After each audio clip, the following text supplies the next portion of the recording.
जय श्री कृष्णा। चैत्र पूर्णिमा का अपना एक विशेष धार्मिक महत्व होता है।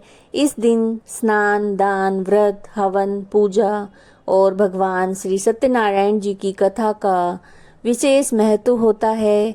और चैत्र पूर्णिमा पर ही श्री हनुमान जन्मोत्सव मनाया जाता है, जिसे बड़े धूमधाम से मनाया जाता है। सबसे पहले आइए जानिए कि चैत्र पूर्णिमा कब शुरू हो रही है, कब समाप्त हो रही है। तो चैत्र पूर्णिमा की शुरुआत 12 अप्रैल को सुबह 3:21 पर हो रही है और इसकी समाप्ति 13 अप्रैल को सुबह 5:51 पर ये समाप्त हो रही है। तो जो चैत्र पूर्णिमा है वो 12 अप्रैल को शनिवार को मनाई जाएगी। जो व्रत रखते हैं वो इस दिन व्रत रख सकते हैं और स्नान दान की जो पूर्णिमा है वो भी 12 अप्रैल को ही मनाई जाएगी।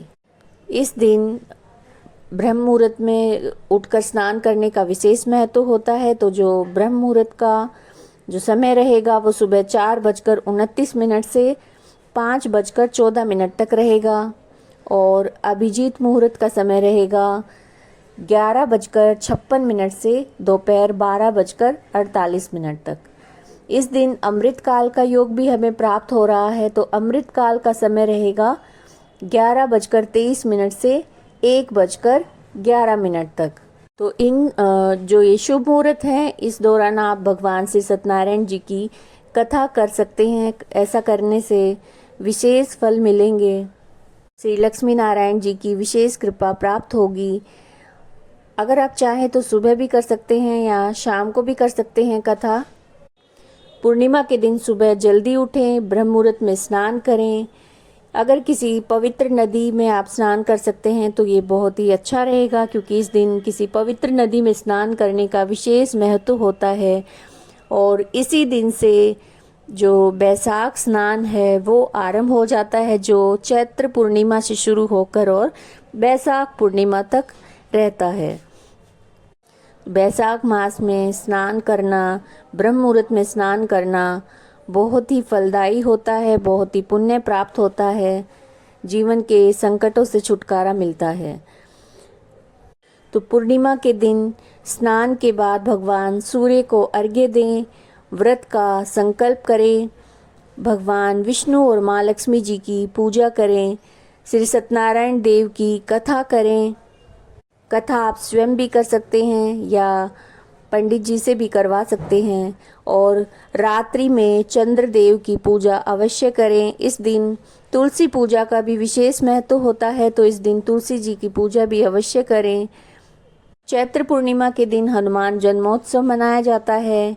कलयुग में जो हनुमान जी हैं वो एक जागृत देव हैं। इस दिन हनुमान जी की आराधना करना अति उत्तम माना गया है। हनुमान जी को प्रसन्न करने का जो सबसे आसान, जो सबसे सरल उपाय है वो है प्रभु श्री राम का नाम। जहाँ नित्य राम नाम का सुमिरन किया जाता है, राम नाम लिया जाता है, वहाँ हनुमान जी की कृपा बनी रहती है।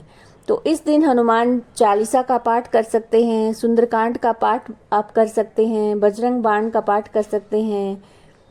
और पूर्णिमा के दिन भगवान श्री सत्यनारायण जी की कथा का बहुत ही महत्व होता है। ऐसा करने से जीवन में सुख समृद्धि आती है, सारे संकट दूर होते हैं, दाम्पत्य जीवन में मिठास आता है, घर में अन्न धन की कोई कमी नहीं होती।